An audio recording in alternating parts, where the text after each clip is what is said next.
The next tab that we'll look at is the Skills tab. So the Skills tab, portions of this are automated. At the very bottom, you'll see all of your weapon and armor proficiencies. These are all entirely automated. You'll notice that for a rogue, they get very weird specialties. They get trained, rather than in all martial weapons in rapiers, saps, short bows, and short swords, as well as all simple weapons, all unarmed attacks. They get trained in unarmored and light armor, but they're not trained in anything else. You can change these, but these will automatically be changed based on the rules as you level up. Then we look at the core skills and the lore skills. So the core skills, you'll notice that stealth and thievery are already selected. The question is, why is that? So we can go back to the rogue class description. So the rogue class description says that you're trained in stealth and you're trained in one or more skills determined by your rogue racket. So if we go to the rogue racket, the rogue racket itself was the thief racket.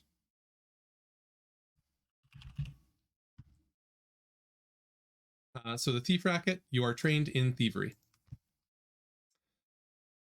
What we also have is our background. Our background lets us know that we're trained in stealth and underworld lore. So to the lore skills, we can add in underworld lore, and we can set that value to trained. If you want, as a placeholder, you can simply have an other lore, because in Pathfinder, you can always roll any lore that you want. You just happen to do it with a low or nil modifier, depending on how much intelligence you have and any specific skills that you have or feats that would change this. So going through, as a rogue, you're also trained in a number of additional skills equal to 7 plus your intelligence modifier. So my intelligence modifier is 0, so I'm trained in an additional 7 skills. Plus, since my background skill from being a criminal is a duplicate, I can select another skill in its place. At level 1, you can only select trained skills. So we can go through and choose 8 more. So why don't we start with the ones that we have a little bit of training in. So acrobatics, you'll see that acrobatics, its modifiers are based on your dexterity, which is +4. By changing it to trained, I get a +3. If I were to do that with athletics, the modifier is to strength, so it's 0. But as I go to trained, it'll become +3. So that's 2, 3, 4, 5, 6. And we'll say crafting will be 7.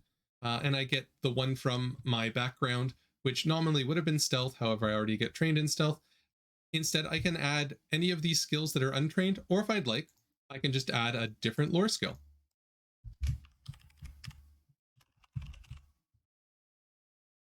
And I can become trained in goblin lore.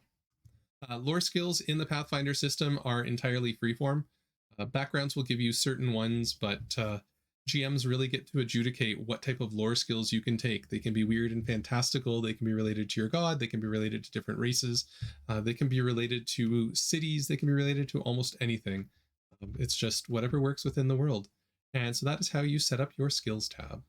Next, we'll head over and do our feats and features.